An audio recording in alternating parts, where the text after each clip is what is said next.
Hadithi yangu, my story.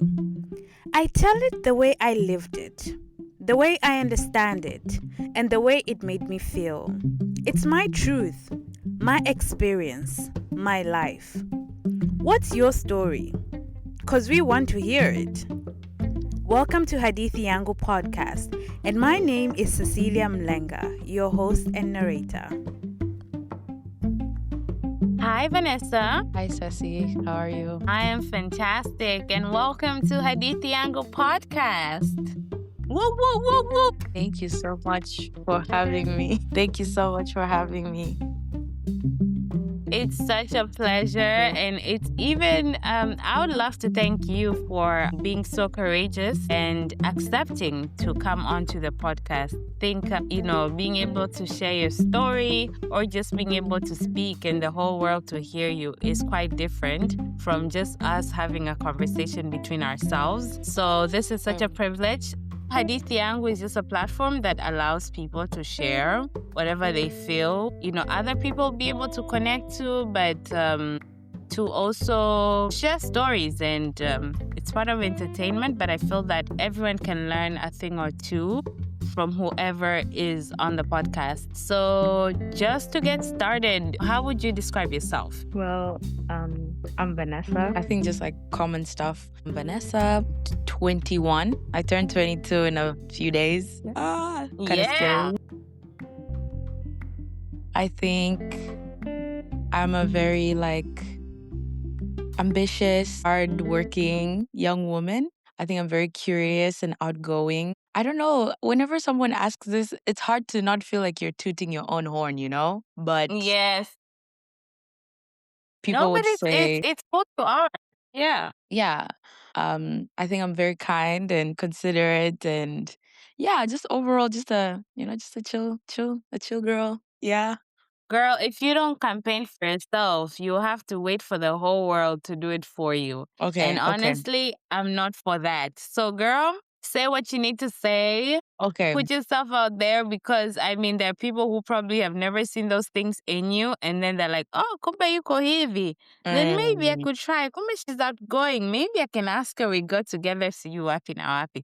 So it's a nice thing to be able to share with people who you are, and so that they get to know you from a different angle or different aspect. Right. But yeah, and I've known you for a very long time. Our history is quite deep and long. And I would love to know the person that you just described. What do you feel has contributed to you becoming who you are today? I think a lot of the person that I am is based on how I was raised. I think it's three things. How I was raised was very different from, I think, any normal childhood, because my childhood consisted of me not being so much around my parents, both my mom and my dad.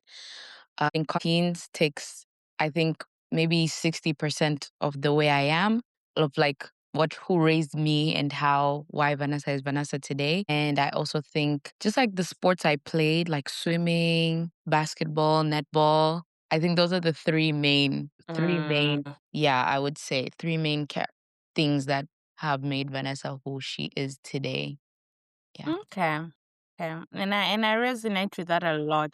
Yeah, I think being in boarding school is quite different. Just the other day I saw an American girl on TikTok, and she was like, I don't know, but a lot of people that I know that are from Africa went to boarding school. How did you guys do it?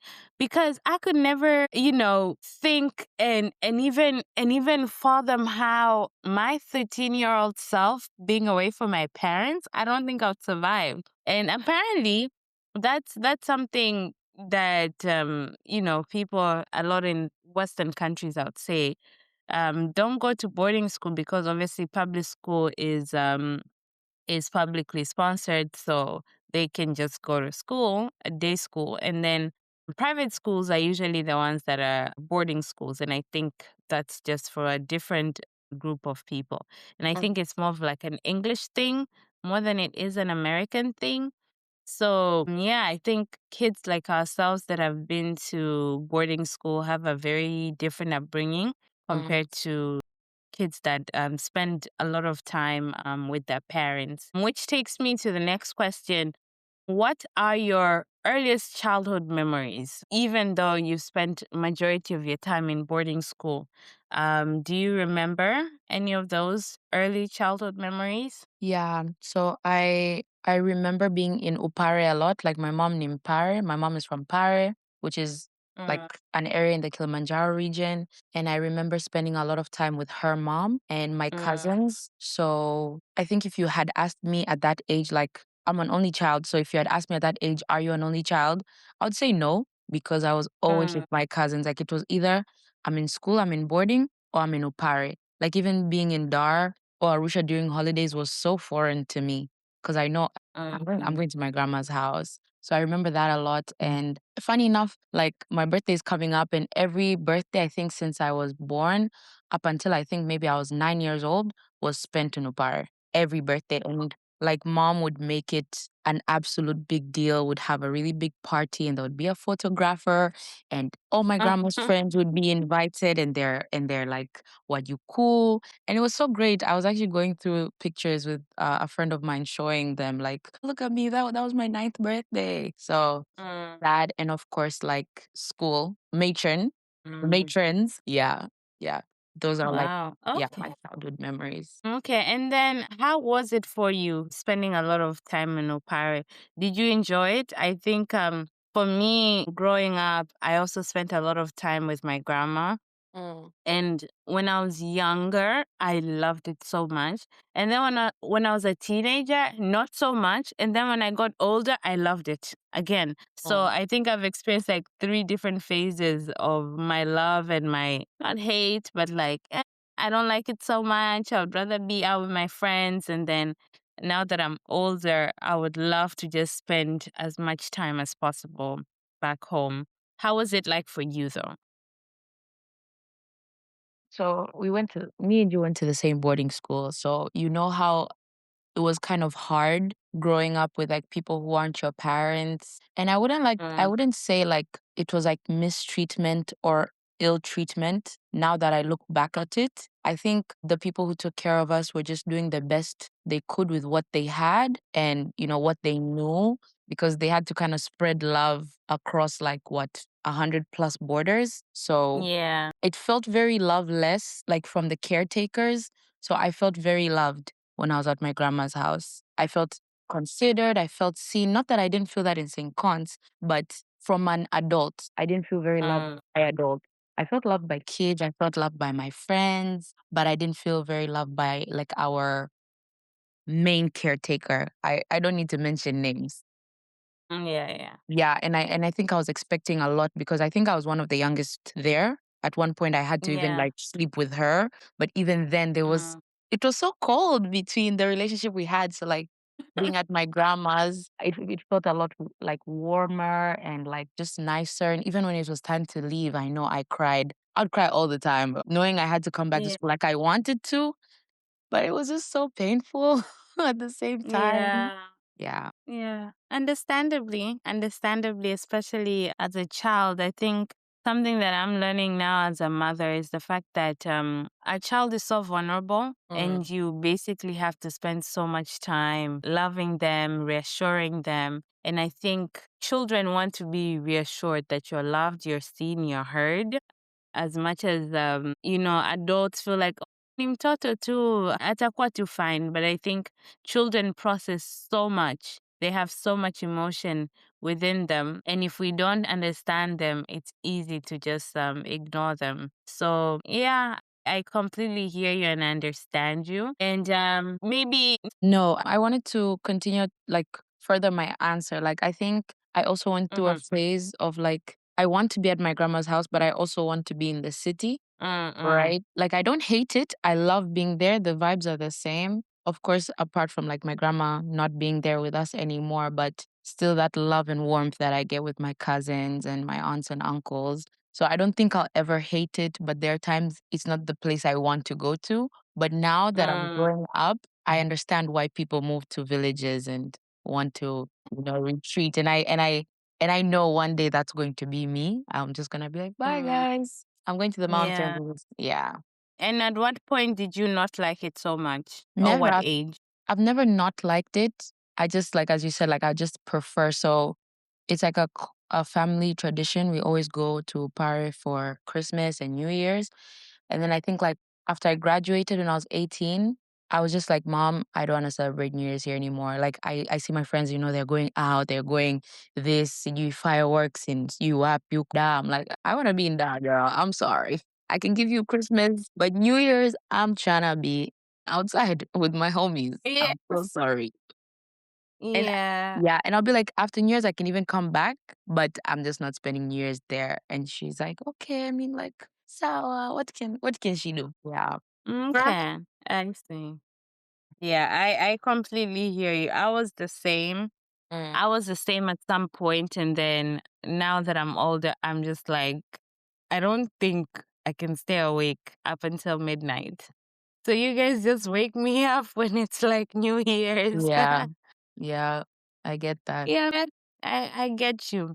And then now, who raised you? Because you've spoken a lot about your mom and your grandma, and obviously being around your cousins, and I'm assuming your mom's siblings as well. But who raised you, and were you fortunate enough to have both of your parents present in your life growing up? So I was not very fortunate to have both my parents. My dad was not in the picture. And I feel like my mom wasn't in the picture also, to be honest. Mm-hmm. Apart from like Mm-hmm. very, very early stages in my life, like 1, 2 years old. But even then, like it was a family effort. Like my mom's family is mainly of women.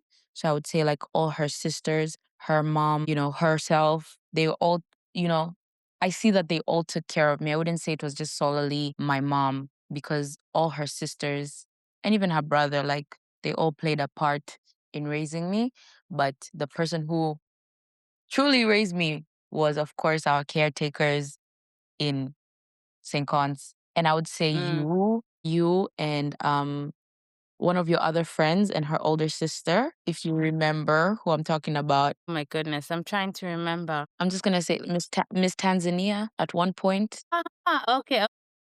Yeah, so I think the three of you, as well as like the matrons, played a central role of like my upbringing, apart from the adults in my life outside of school. Yeah. And why do you think that was? Do you know why? Maybe your parents were not as present in raising you, or, whatever circumstances. Do you know why? From what I've been told is that like I know my mom was still doing like her degree. She was studying, and I know my dad was and her they were not together. Like he was not in the picture anyways. Like, he had a say on where I went to school. I think he chose it. Mom and him chose where I was gonna go. And I remember him dropping me. He was there. Both my parents were there when I went to St. Cons. But I don't think he ever maybe wanted to. I don't think so.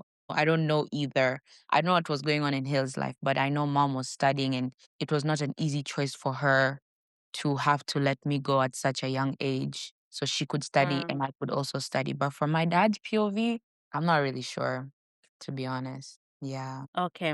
Before we unpack all of that, what was your mom like when you were young? In the few years that she was there, and before she went to school and all of that, do you have any memories of that? Apart from like, yeah, like a lot of them consisted of us just being like at my grandma's house. Mm. Yeah, she was very like loving and present. And especially like my birthday, just I know she always made me feel very special on my birthday. Mm. And like during like major like holidays, she'd go out of her way, buy me shoes and clothes, make me look very pretty. But I just feel like the time was so short. Mm. Yeah, the time was Okay. so short. So, but I know that she loves me and she did her best in showing it with, you know, what she had. Yeah, yeah. Yeah. And what role do you think she played now from that age and up until she was done with school, and the back and forth between boarding school and home? Was she more of a nurturer, or do you feel like she was just, at discipline, discipline, discipline all the way? I think she's very nurturing. Mm. I don't know if this is TMI, like I'm her only like daughter, but we did Mm. everything together and like we shared a bed. We never we never needed like I never saw the need to like get another room. Mm. We slept together in the same bed. Like she showered me until I was like really, I didn't need someone to shower me. But I think it was in those moments that, we could talk about stuff and just like, I don't know, just be together. So I think it was very nurturing. And she did this thing where she would like always be taking pictures of me, especially when I was asleep, and show me like the next day. She's like, I love you. And I'm like, yeah, chill, chill out. Love you too, though. Yeah. Yeah. Okay. That's interesting. And then now your dad. We've spoken very little of him, but I would love to unpack that. Did you know your dad, and to what extent? Because you did mention, your memory of him, taking you to school, dropping you off at school. And then I don't think there was more to that. But did you know him, and who was he to you? So did I know my dad? I think I knew of him like I know like Dodoma exists, if that makes sense. Like I know of Mm, him, I knew him as a fact, not mm, as a person. I wouldn't say him and I had a like a relationship or anything like that. So like I just knew he was there. Like funny thing is I didn't know he was my dad until his older brother like passed away. That's when I was told like this person, he's your dad, he's your actual dad. And I was like, what? Guys, is this a joke? mm, Because his older brother kind of stepped up in like taking care of me when I was younger and stuff like that. So until mm. until his older brother did pass, at the funeral, I remember it was in Nairobi, and my mom was like, "Oh, by the way, you see the person who you thought was your dad? Yeah, not really." Now I was like, "That's crazy." Yeah. Wow. And how did that make you feel? And how old were you? That was in 2014, so I was 10. Mm, I was very confused because up until then, like I knew my dad's family played a big role in the background of my life. Well, now that I know that now that I'm an adult, like they were the ones paying school fees, they were doing this and that. But before, it was just very my mom's side of the family oriented. So every holiday, weekends, it would be my mom's sister coming to get me. Even if we were to go to like my dad's, what is it called, company. I would always be with like my mom or my aunt, and I would never stay too long. It was always like for a visit, little things like that. mm, I was very confused. I was confused as to like why isn't this person more involved? Because in St. Cons, parents are very involved, especially like day parents during like mm-hmm, plays, during like different things, sports events. So I knew like, oh, okay. So this biological father, he's in Moshi and Arusha. My mom's in Dar, so we give her a pass. She can't be here for things. But why isn't this mm, person wanting to be more involved? So when I found that out, I like began this conquest, Ceci. I was like, I need to get to know this man and he needs to love me. This, like, mm, I wanted to know him a lot. And mom didn't give me any like other details. There was no like this and this happened between us or there wasn't much. It was just like, that's your dad, that was your uncle, and these are your uncles, and these are your aunts, and this is your dad's family. Yeah. I'm like, okay, cool. Like I did know some people. Like I knew one of my cousins whose dad passed away, actually. So and I knew some of my mm. aunts, but then again, we're just not that close. Yeah. And now that I can only imagine. I can imagine, and I can understand. Now when you decided, okay, I need to know this man and he needs to love me. What Mm. did you do? What efforts did you put in place to bring that to life? So um I think I think because of like you being my sister and the other two girls being my sisters as well, it felt like and just as like as a boarding house at the time, a lot of boarders were involved in so many things in school, especially you guys and even the seniors. Like everybody wanted to play a sport, wanted to be like do drama. So for me as well, I was like, you know what? I want to get involved, not because I want to get involved because I look up to these people, but because I also enjoy it. But there was a part of me was like, if I do these things, my dad will hear about them and he will want to, he'll be proud. And I think the biggest thing was swimming. I've always loved water. I think mom can tell you like anytime we travel, we pass a body of water, I'm literally about to combust. So me becoming like a swimmer was not even a surprise. Like, oh yeah, we've been known. Like, yeah, it was gonna happen. So, but like I always wanted to do really good and just like do my best. And it was because a part of me thought that like if my dad hears about this, he will be proud or he will want to come to school and see me do one or two things because I saw other parents come for their kids. So I was like, okay, if one plus one is two, two plus two is four, then this should happen organically. But Mm-hmm. that wasn't the case because I would like call my dad with like maybe like your phone or matron's phone or anybody who was willing to give me their phone. And I was always the one reaching out. I was always the one like planning, like, hey, like if you're in Arusha, we could go here and here. It would be really fun. Like, let's just have lunch. Like there are times I'll just be like, please, like just lunch. Me, you, and lunch. And I was like, we don't even have to go anywhere. Let's meet at like Mawalla because they have like a restaurant. And I was like, we can just me and you at lunchtime, please. And this man, he would say yes, Ceci, and the day would come and I'd call him and call him and call him and he just wouldn't come. And I would get mad and then come up with an excuse like, oh, he's busy or like he had things to take care of. Or I don't know, I just come up with an excuse, even if I didn't even know anything about this man. Like I didn't know he had like kids. I didn't know he had a family. So it was really heartbreaking, but I refused to I didn't know what it was called. It's actually called like resilience and perseverance. I didn't know what it was. I just refused to give up because I was like, I don't know. I don't know. There was no reason, but I just wanted to know him and let him know that I'm available. Even though I didn't know that's what I was doing, if that makes sense. So like I would Yeah. call him with your phone, he would pick up. Next time I call him with your phone, he won't pick up. I'll call him with Thingy's phone. That like it was so weird. And I would always ask him, like, do you love me? And he'd be like, Vanessa, I love you. And then I was like, then why does it feel like you do? And I didn't want to Yeah. ask because then now I'd be like, ah, I'm being too much. Like he already said he loves you. Just take it. I'm like, yeah, but then why doesn't this feel like love, bro? But I didn't know. Mm. I didn't understand that emotions were more complex than what I was feeling or knew that I was feeling at the time. So it was just really confusing, Ceci, genuinely. And I didn't really know who to talk to about it because everyone seemed to have a dad but me. And I was like, damn. Well, I didn't. I mean, I know that. But then, like, after the phone call, like boarding, there was so many things to do. Like, in a day or two, nisha sao.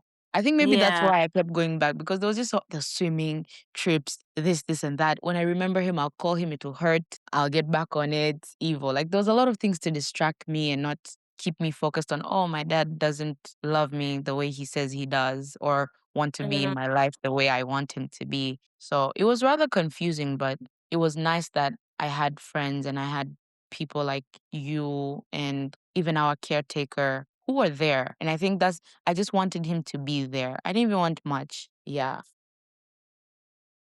And for you, what would have been an ideal relationship? Not now that you had seen parents and their children, especially at boarding school.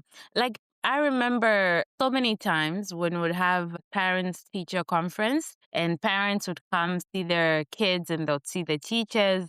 Mm, And there's a certain energy that would be in the air that mm, just felt love, care, attention, and not getting that for me, especially when I was younger, it used to hurt me a lot. So what I used to do, I used to stay in the boarding house. I wouldn't leave unless I'm going for lunch or dinner, just so that I wouldn't see that outside because you'd see mom and dad walking with their children, moving from class to class. And then mm, sometimes you'd have some of the teachers that are like, oh, Cecilia, can you please hand out flyers to the parents that will be coming to campus?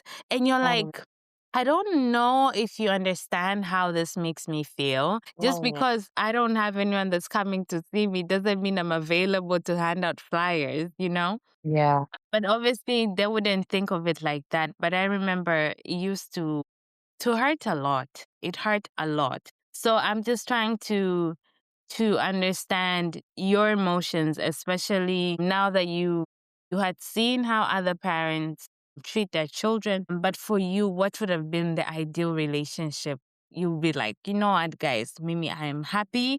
This is what I've always wanted. I think an ideal relationship with my dad would just like him coming to see me at school. Not even like for Parents' Day, but like I know he would pass by St. Cons, because Mm, that's his work. There was no other road, I don't think. He would like to yeah, go Uko, you have to pass St. Cons. So I think yeah. him just taking the time once a month, once a term to just come see me, bring me snacks. We go out, maybe have dinner or lunch, and he just asks me, "How are your classes? Are you enjoying school?" Like, not much. I think I would have been so okay with just that.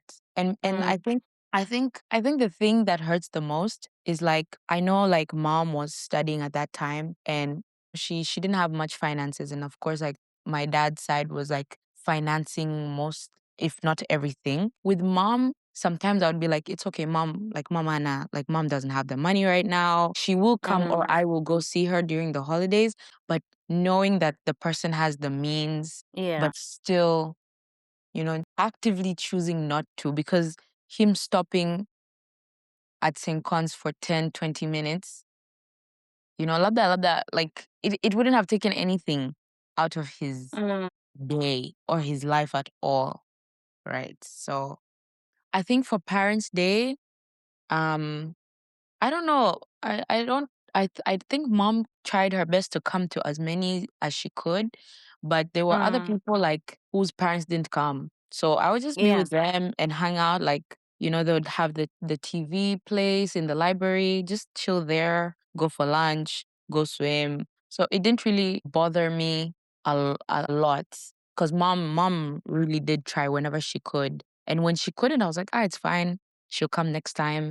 Sometimes I don't know if they did it when you were around, but like you'd go with like one of the teachers from boarding actually.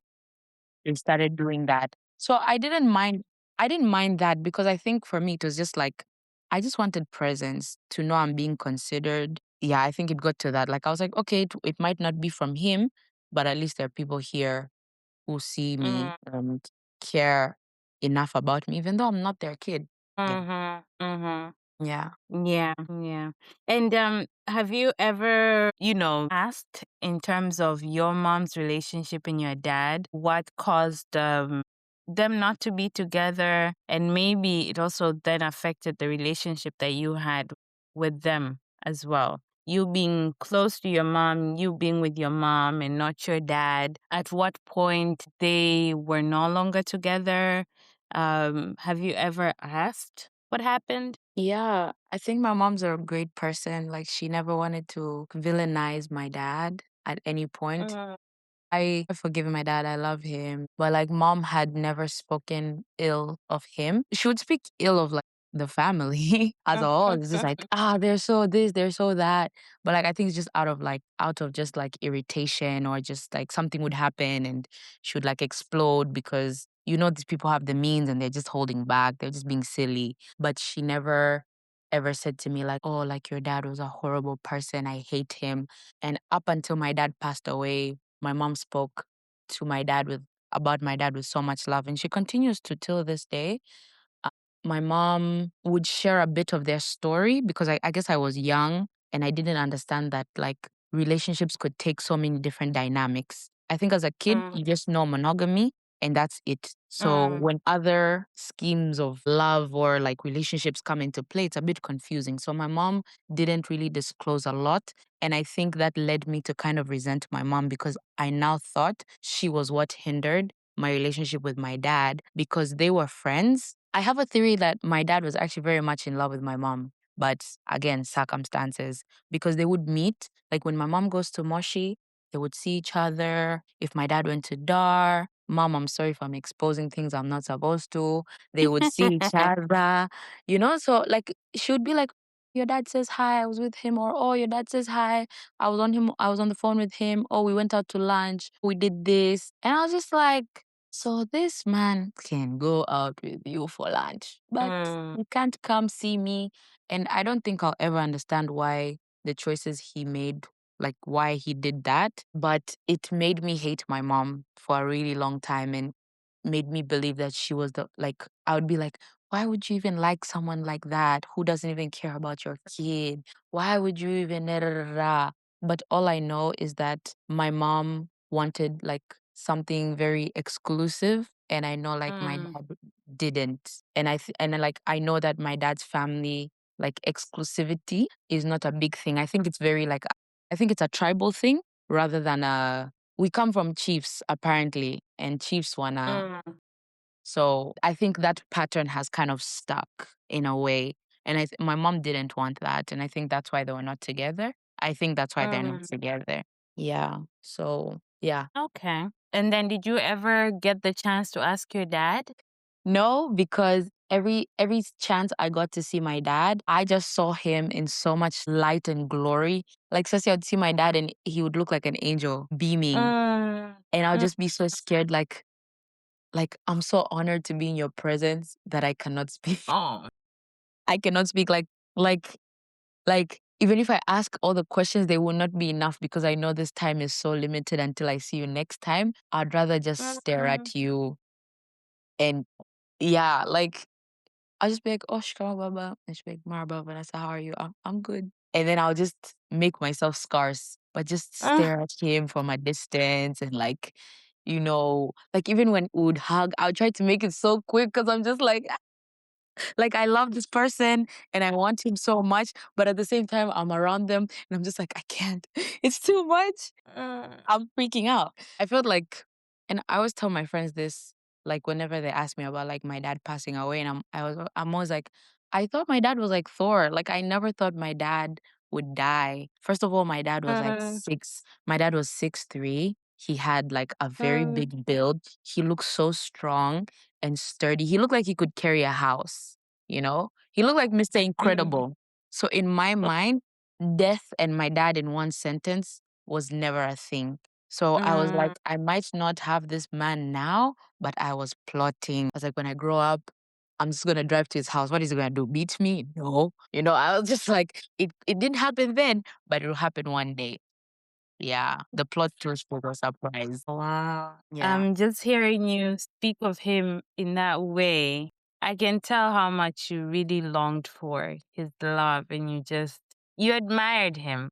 I Do you see. think, is there anything that made you admire him apart from the fact that he was your dad and you wish he was in your life so much? And I'm even thinking maybe from a psychological point, Mm, sometimes when something is so scarce, that's when you mm, long for it more, I mm. think. Yeah. Yeah, different from when something is so available, umeshakizoea. You're just Mm. like, kipo tu, atakuja tu. Um, what do you think you admired about him so much?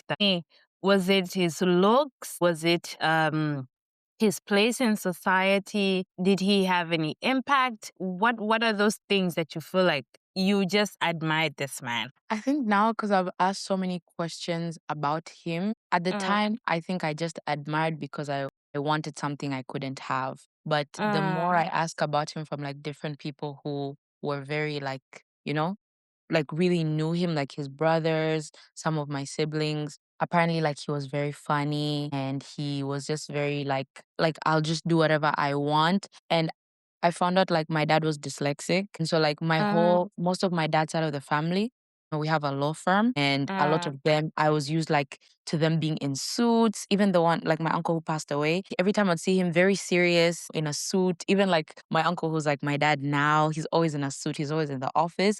But because my dad couldn't really go into law because of that, the dyslexia, he kind of just did his own mm, thing and it worked out for him. So I admire that he didn't like lose his cool. I'm sure it was a lot of like pressure because like your dad was a lawyer, like all your brothers are lawyers, and now you can't really be a lawyer, but you're like, you know what? I'm gonna kind of do my own thing. And it worked out for mm, him really, really well.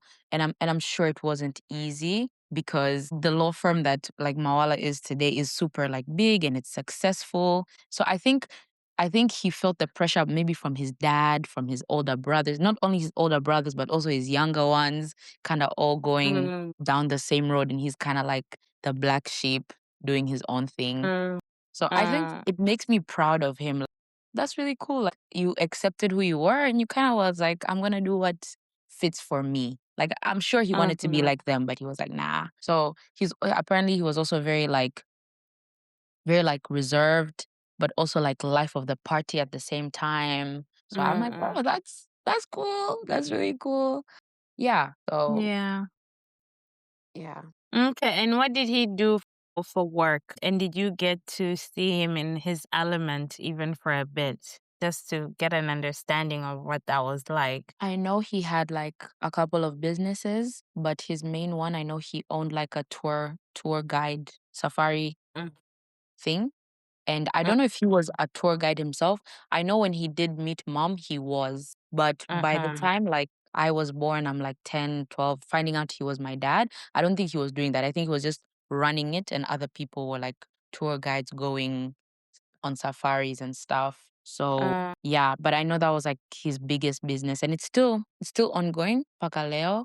I don't know how good or how far it is now, but that's all I know. Like he had businesses, but that was his main thing that he did. okay. And did you ever have you ever thought maybe I could continue this thing that he started? No, I'm not I'm not very I'm not very into that.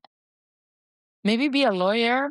I did want to be a lawyer because of my passion for like reading and writing. So Mm, I think I'd have gone the opposite way from him. I see. And did he ever insist anything? Because I know my guardians, anytime we ever really had like an in-depth conversation, it was always centered around, yeah, you need to do well in school. Mhm. Takuwa mwanasheria mkubwa, imara. Mm. Yeah, they would speak to me that was always trying to, encourage me kufanya vizuri academically, to be a good girl, to be an example, to be a leader, to follow some of their footsteps. Did your dad ever have those type of conversations with you? If at all, when you met, you did mention mtasalimiana, lakini did you have any other conversations, things that he really believed in so much that you feel like even when you had such little time together, they were still very fundamental for you? No. And I Mm, think I think for both parents, like I never like there was nothing ever laid out for me, if that makes sense. Like even with mom who was super involved, mom was just always like, "Oh, Vanessa, just be a good kid," like mm, skiliza. But it was this. I think when I assimilated into St. Cons because of the role models I had, you guys laid it mm, out, and then my parents were now like, "Wow, that's mm, awesome. Keep doing what you're doing." But it was I never like see. my parents lay out for me and then I'm like, oh, I want to do or walk in this sort of greatness or this path to greatness because I've seen it in my family or thingy. No, but my mom did always say like your dad's older brother, he kind of like saw something in you, if that makes sense. And I was like, Mm, oh, that's cool, whatever that means. It feels very movie like. I don't like it when she even says it. I was just like, guys, this that feels like a script. In cons really paved a way. I knew I wanted to be a prefect. I knew I wanted to lead and to do that, and it gave me opportunities to do so. So even when they heard at home or like my uncles heard, they were like, "Wow, that's great," because nobody had to mm, talk me into it. It just naturally happened, I guess. Yeah. So mom just wanted the bare minimum. Like she's like, "Please don't get in trouble. Like this is a great opportunity. Do just be good. Full stop." Yeah. okay. And do you feel that not having your dad's love and presence, do you feel that has affected you in one way or another? Yes. Yeah. How? It has just like I'll say like three main things, right? So one Mm, is like a sense of like validation in a way, right? mm, Mom, oh, mom validates me. Yo, I couldn't ask for more mm, validation from my mom. But like because of like chasing that validation and acceptance for him, there are times I still do it to other, maybe like my other father figures in my life. mm, And I don't know if it's just like a natural thing that you want because nobody ever taught me that. But it's mm, just something that comes out of you. I act a certain way or not just with father figures, but just like acceptance as an all. Like the fact that I can't stand that people might not like me. I'm just like, Mm, no, I've received so much rejection already. What do you mean you don't like me? I'm cool. I can swim. Can you swim? You know, like I'll just bring up points like I'm like this. What? You don't like me? Like kind of mm, crazy. So not just like mm, with father figures, but just like acceptance as a whole. Like rejection really kind of like that it affects me that I didn't get acceptance from him. So it's kind of mm, difficult to accept rejection from other people. So mm, I'm mm, there's a lot of like people pleasing and people like, I just want I desperately want people to like me. But as I think when I hit my 20s, that has dramatically reduced. mm, Yeah.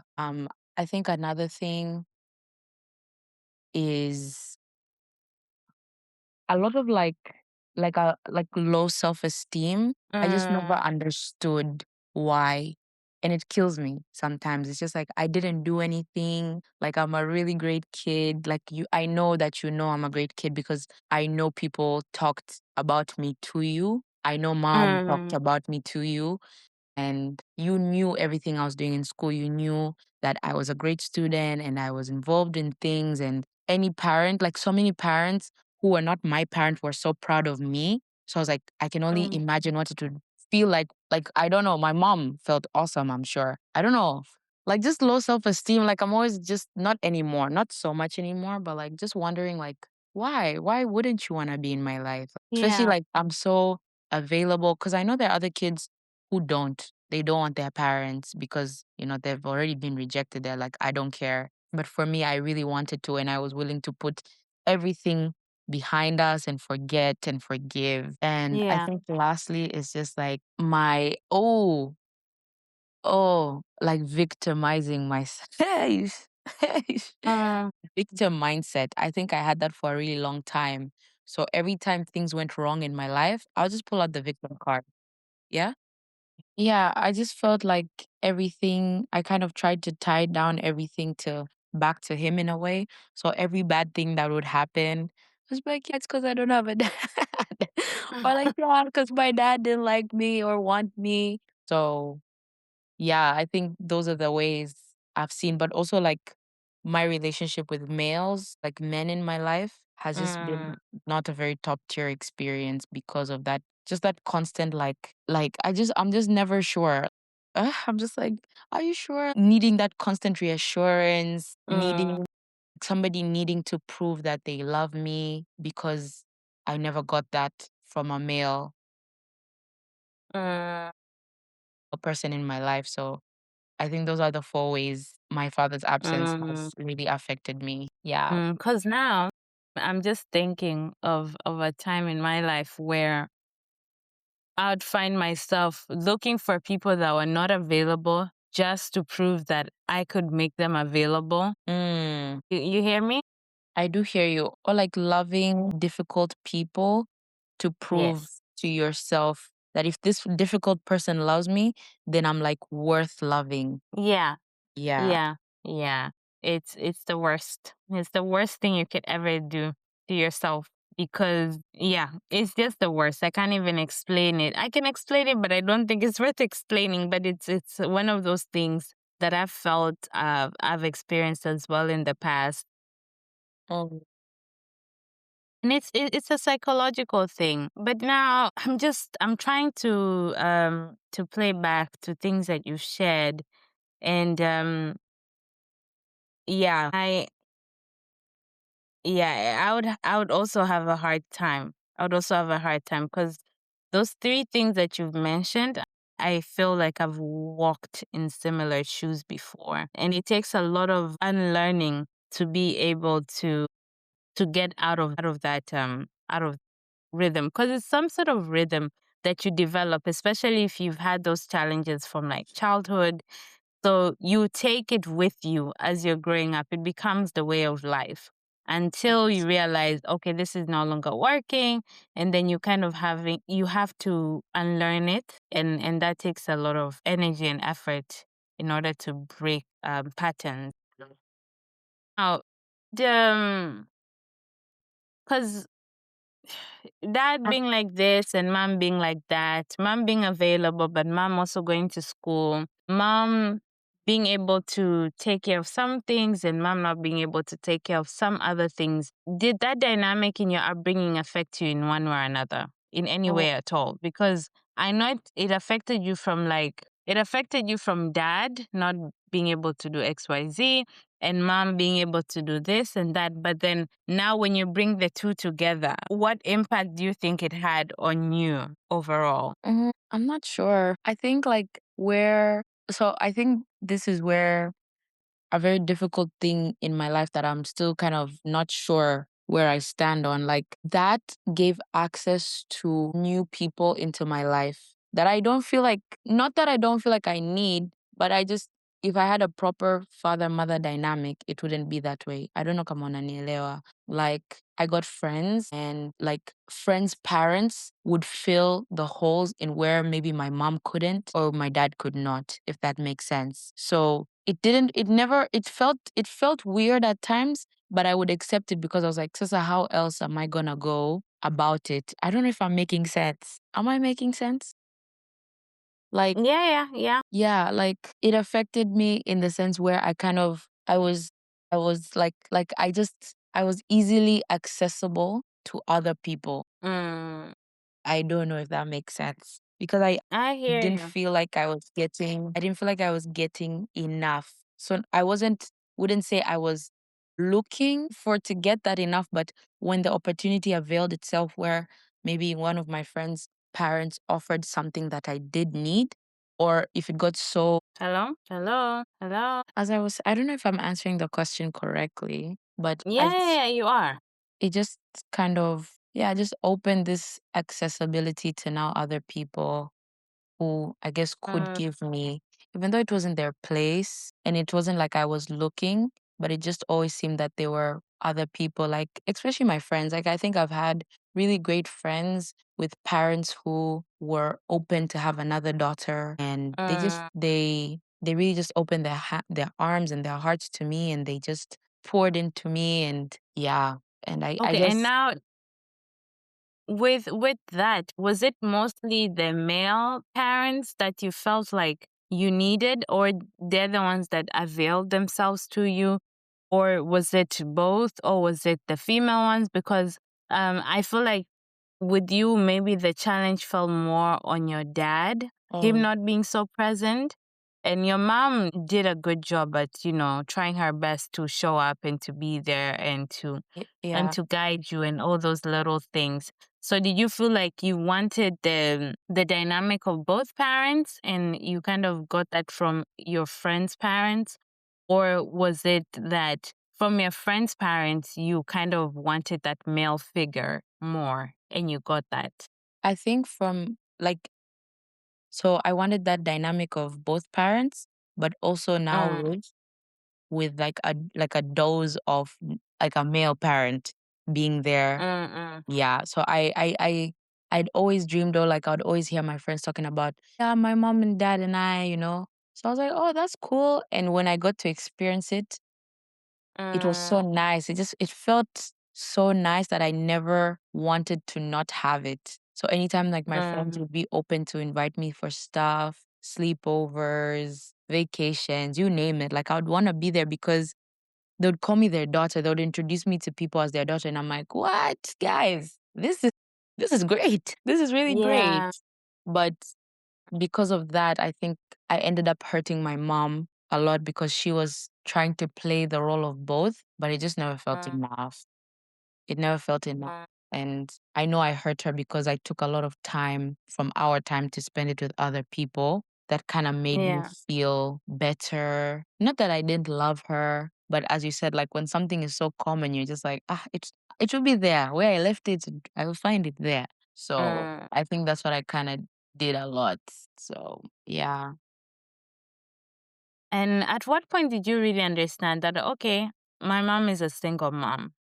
And what did that mean to you? I think it was during COVID. Mm, I think that was the longest time we had actually spent together since nilivyokuwa mtoto. Like we were mm, forced to spend that time together, and like I I couldn't be like, "Oh, I'm going to sleep over here. Oh, I'm going to sleep over there." No, I couldn't go anywhere. It was me mm, and my mom, and we just kind of mm, opened up about a lot of things to each other. And I guess I think it was like the first time hearing about her relationship with my dad and how like my dad like wooed her and they're dating. And she kind of told me mm, how my dad's side of the family really hurt her. And all of this is kind of like, I think this is a year, no, a few months before my dad died, actually. So I properly like understood the dynamic of like my dad has another family. My mom and my dad were mm, just never going to end up together no matter how badly I wanted it. Me and my dad's relationship was never going to be as I wanted. So I think that's when I truly understood. And I could sympathize with my mom. Like, I felt like you're not doing enough, but really you were doing a lot mm, and more. And mm. I'm really sorry. Like I apologized. And yeah, I think that's when I I hear understood you. like you're really doing your best with what you've got. Yeah, yeah. Oh, wow. And now you mentioned your dad had another family, so you guys being together as a family was not going to be possible. And when you spent time at your dad's side, if at all you spent any time with your dad and that side of the family, and then now when you came back home to your mom, did you ever feel any difference? And what was that difference in every aspect possible? So this could be just like the way you did things, routines, and everything, anything. Was there any difference? Yeah, of course. So sadly, like I only started spending time with like my dad's side of the family properly, like aside from like misiba, like funerals and birthdays, I guess. Like there were some birthdays, like if my cousin had a birthday, they would invite me. And in Uh, that time, like I was still a kid, so I'm just there running around with my cousins and I'll say hi. I'll say hi to my dad. I'll say hi to I knew he had a wife, but I was just like, "Ah, it's just a wife." I'm like, my mom's the main gal. Like, you're just a wife. uh, I never, as I said, like, I didn't understand relationship dynamics at that age. uh, And I didn't understand the seriousness of a commitment between like a wife and a husband. uh, So anytime I did start spending time with my dad's side of the family, sadly after my dad passed away, which was felt like uh, the biggest like, what is this? Like I was like, that what's the point? What's the point? yeah. But I was grateful. I felt like a part of that rejection because not only did I feel like rejected by my dad, I felt rejected by my dad's side of the family. So Uh, it's kind of healed a part of this overall rejection, but the whole thing just felt like a play. Certain people were taking certain roles because my dad had now died, and it all felt like uh, we're waiting for something dramatic to happen. Even when I was there, I always felt like I was on my guard. I could never fully be myself. Like I was myself, but there was just uh, I'm kind of scared to be here. Am I safe to be here? Am I really uh, wanted here? Why am I wanted here now? Why was I not wanted here before? Because there are other kids my dad had that were not from my dad's wife that were accepted. So I was like, why do I feel like I'm the last one? Why now? Why when he's dead? Why? There was just a lot of why. So the time that I did spend was limited. First of all, like it was just like a weekend. It was just like a weekend, 2 days, 3 days. But when I'm there, I'm just on my guard. I'm just like, uh, you guys really love me? Are you guys lying? What's going on? Who's I don't trust. And like my mom now, like now I've heard like basically the full story. I'm just like, if you didn't like my mom, why would you like me? If you don't like yeah. my mom, if you don't accept my mom, why would you accept me? So, Uh, and I felt like a lot of the acceptance was now coming from all these nice things they've heard about me. Like, yeah, Vanessa goes to St. Cons. She's this, she's that at school. She does this and that. So it was like a prideful, like, Mtoto wetu, uh, our kid, our daughter, like, yeah, Vanessa has a great future ahead of her, like that type of thing, rather than we love Vanessa because she's simply a child that deserves love from both her parents' side. It didn't feel that way. So, I see. yeah, Yeah, that's tough. it is tough. Yeah. And every time, like, I sorry, and every time I'd go back, Like, I don't even think my mom would sleep when I was with my dad's side of the Mm, family because mm, she was dreading, like, they're gonna do something to her. She's gonna feel a certain mm, way. My kid, what if this? Like, I don't think my mom would sleep during those weekends or those times I was with them because every time I'd come back, I could see now she's more relaxed, like, okay, you're fine, you're healthy. Like, she mm. just asks the strangest questions, like, mom, chill.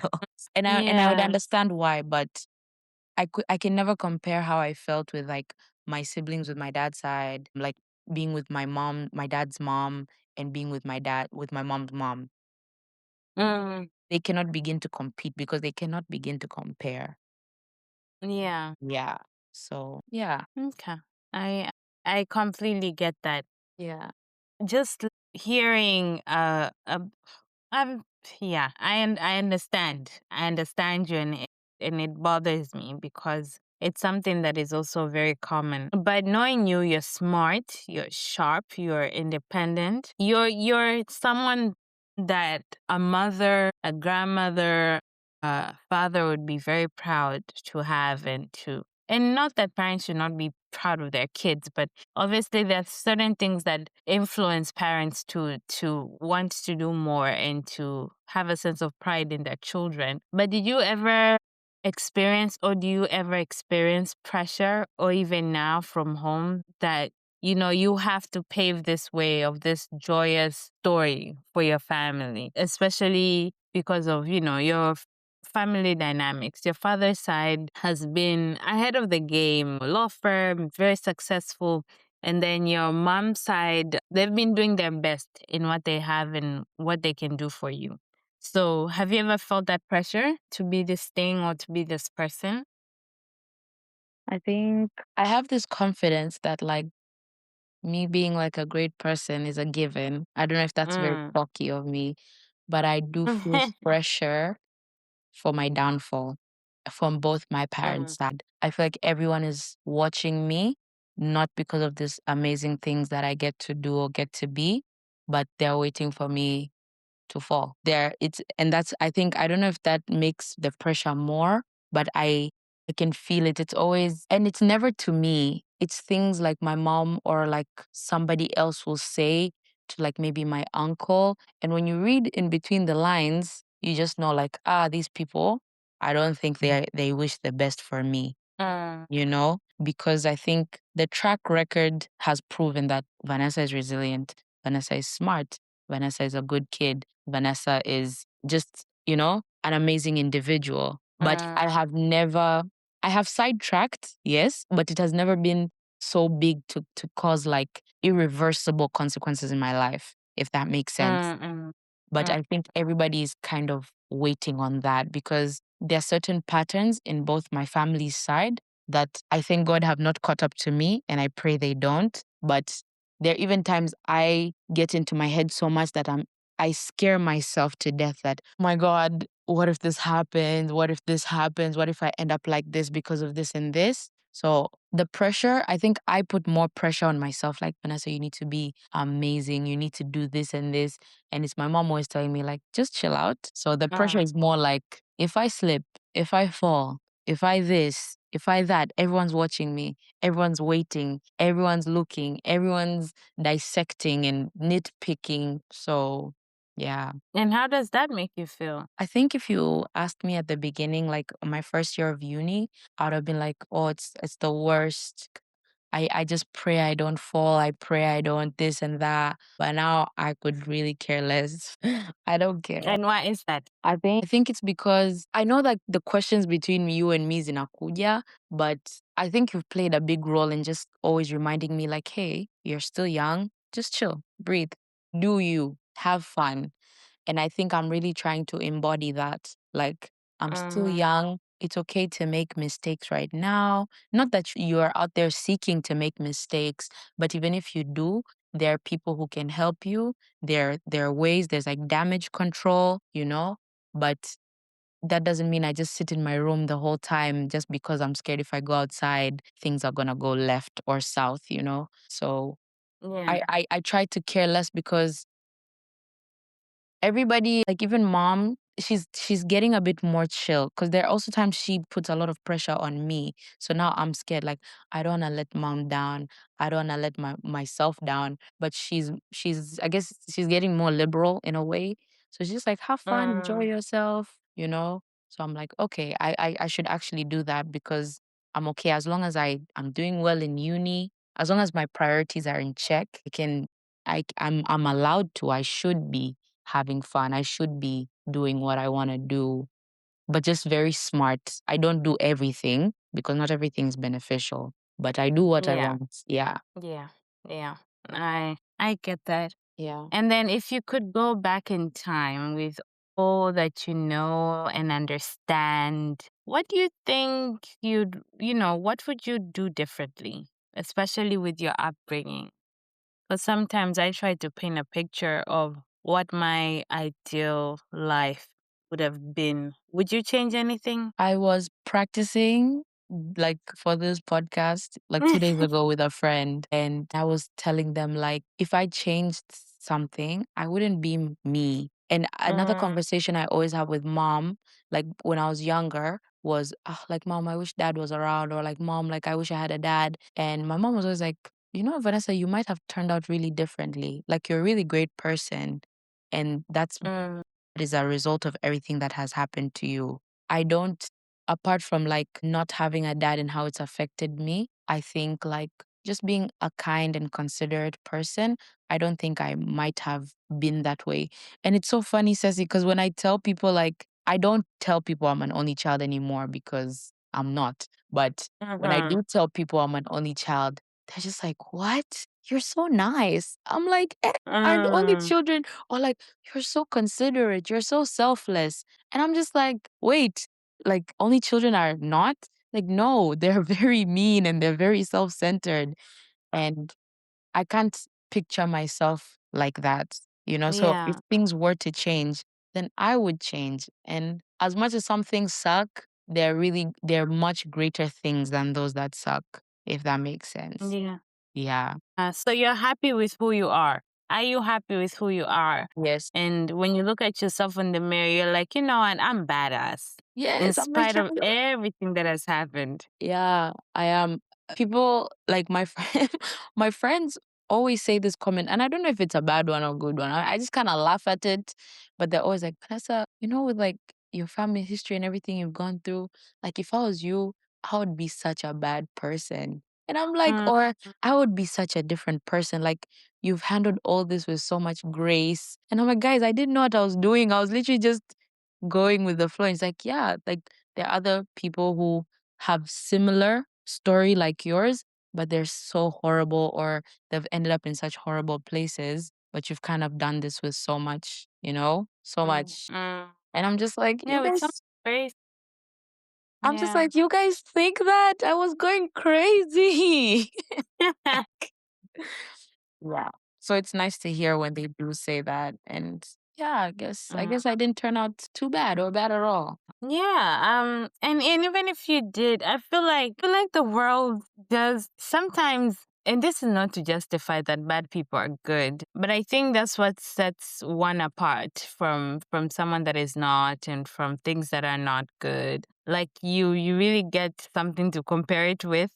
Mm, I think at the end of the day, someone's attitude towards life is what really determines the trajectory of their life.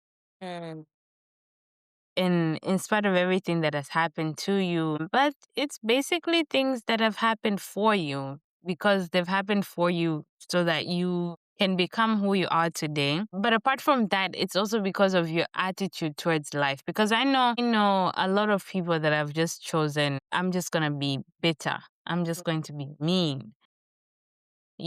I am the victim. Therefore, if you don't get it, then you're gonna have to deal with my difficultness. So at the end of the day, I think attitude is what helps you to become who you are. And I generally think you're a great person, and you try to enjoy life as much as you can. So yeah, you keep doing that, and I'm happy that you are in my life, and I've been able to have you in the journey of my life.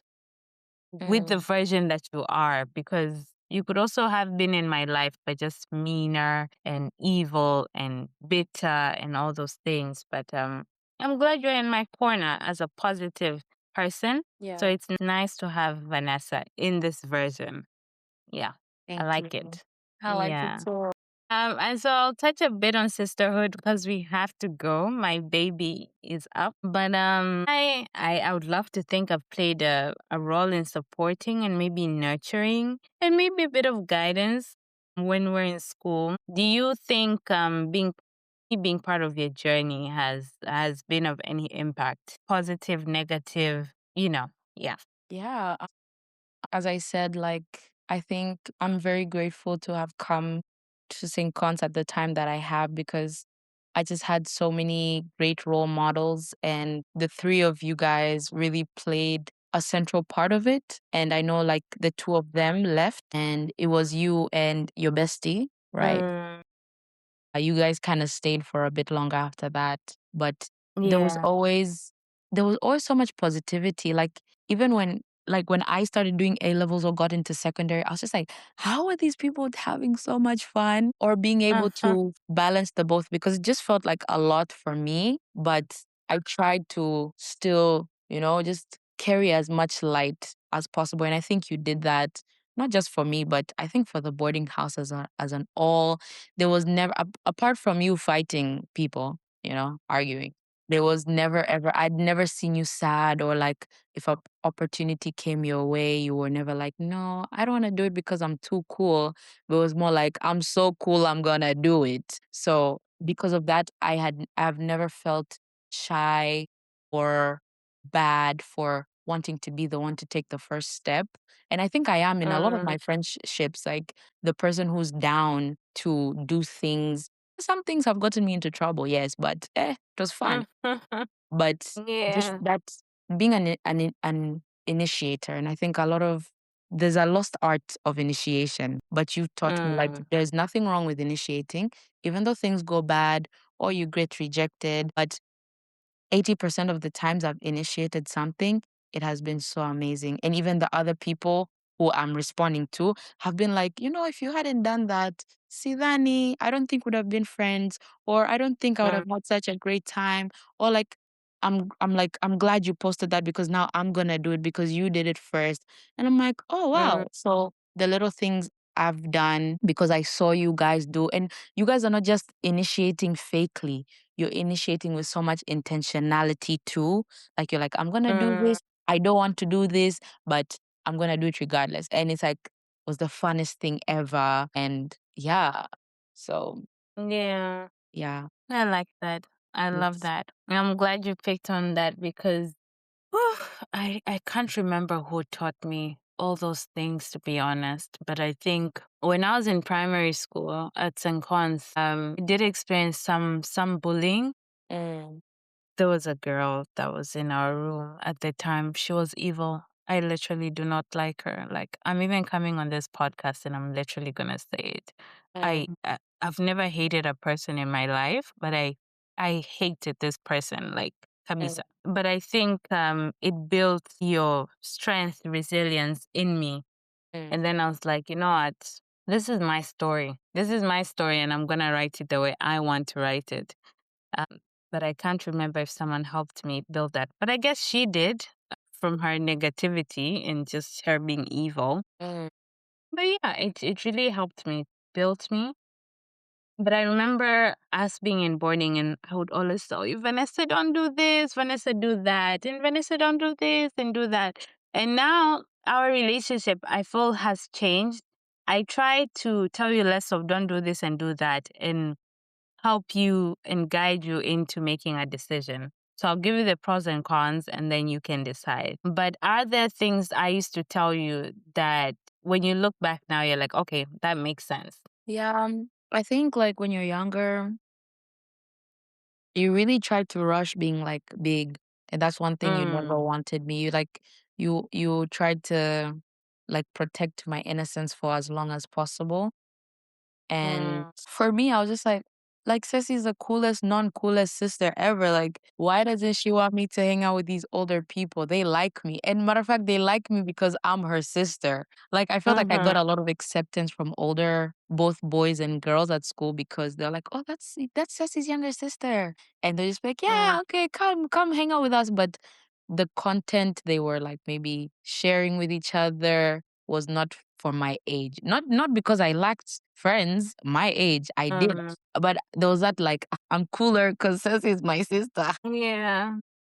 So I think he really that like it was always like, Vanessa, don't hang out with those people. And I was just like, why? They're cool. We're not doing anything bad. But in reality, you were just trying to make me enjoy being a kid for as long as possible because once the innocence left, like you can't get it back. And I think You you did can. I think you did it really well because I think there was like when I look back now, there were things I was exposed to, but because I was just so young, I just never understood. Now I Mm. do. So, like thank God, even though I was exposed, they didn't really affect me as much. But now that I look back, I'm like, that was so bad. That was so bad. Mm. That shouldn't have happened, or I shouldn't have seen that music video or I shouldn't have seen so and so interacting in such a way because they were not for like Mm. PG Mhm. 10. Mm. Mhm. Yeah. But other than that, I think there were times where there was this one time I think I was in year 9 and like all my friends became prefects. I think I was the last and you and your best friend were so annoyed. They were like, "Why didn't you apply?" And I was like, "I don't know. I just don't feel like I'm." And you were like, "How can you even say that?" You looked at me with so much disappointment because I was like beating down on myself. You're like, "What?" You were like, "Next year you're being a prefect. I don't care. You hear me?" And I was like, okay, okay. And then the year afterwards, I did get like to be prefect, and you were like, you see, it's not that difficult, is it? I was like, no, you're right. Yeah.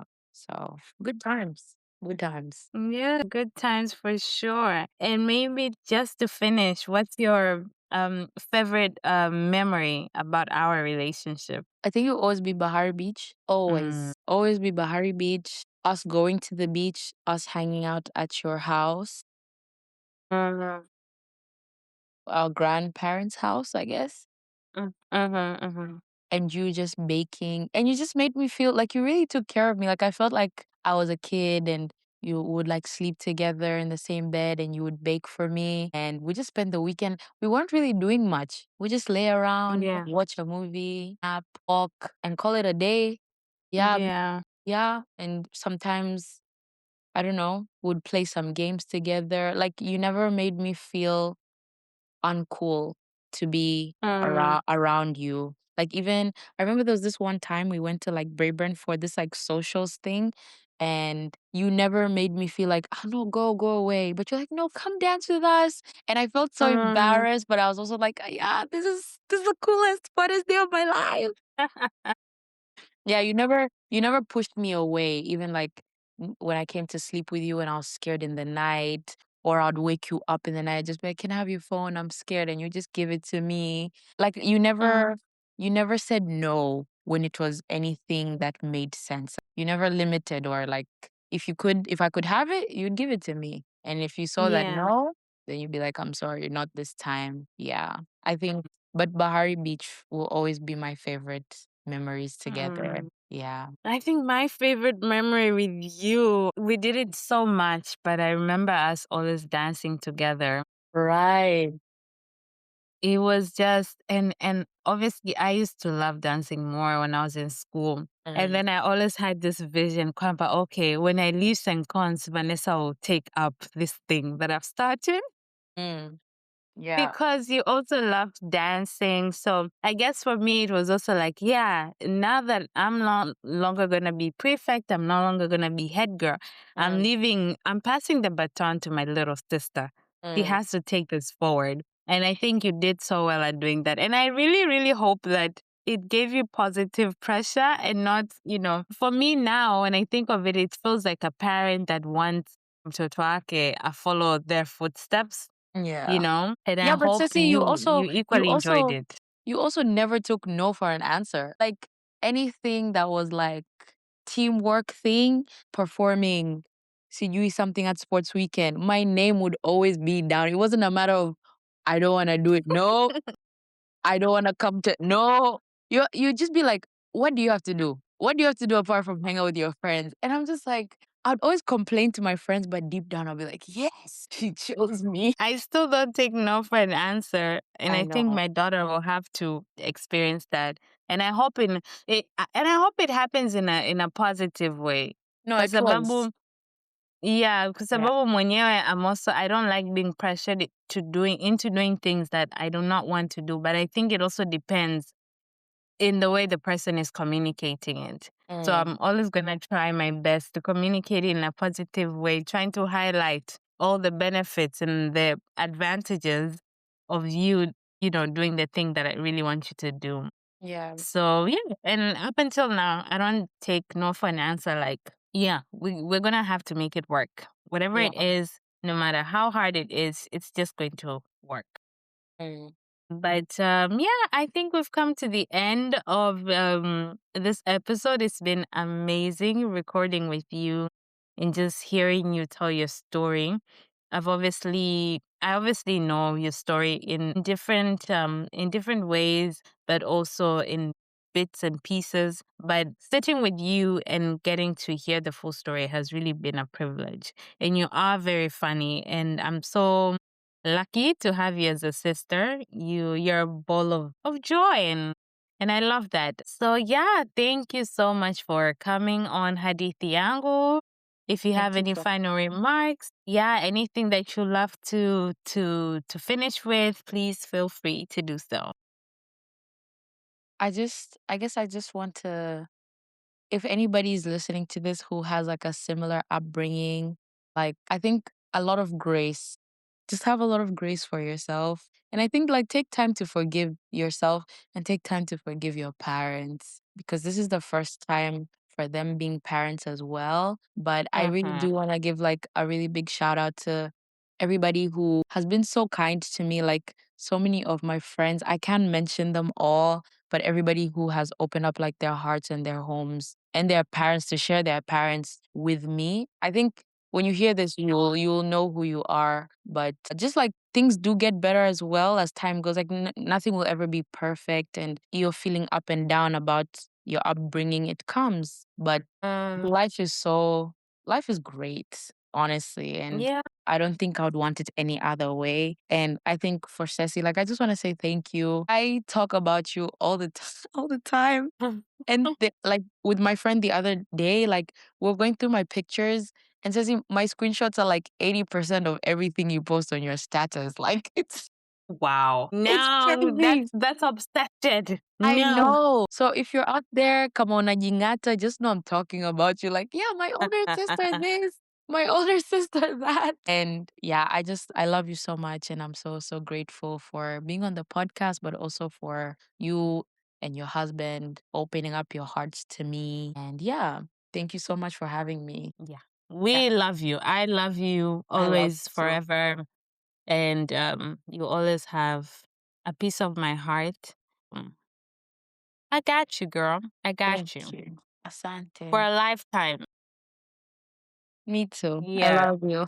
Yeah. So thank you for coming on Hadithi Yangu and have a great day. You too. Bye, All right. Bye. Ceci. Bye. Dear listener, thank you for taking this journey with us. We are so grateful to have you on board. To help us grow, please share this show with a friend. Don't forget to subscribe. We are on Instagram and TikTok under the name Hadithi Yangu Podcast. We would love to hear from you. Share your feedback. And if you have a story you want to share with the world, send us a DM or an email on hadithiyangupodcast@gmail.com.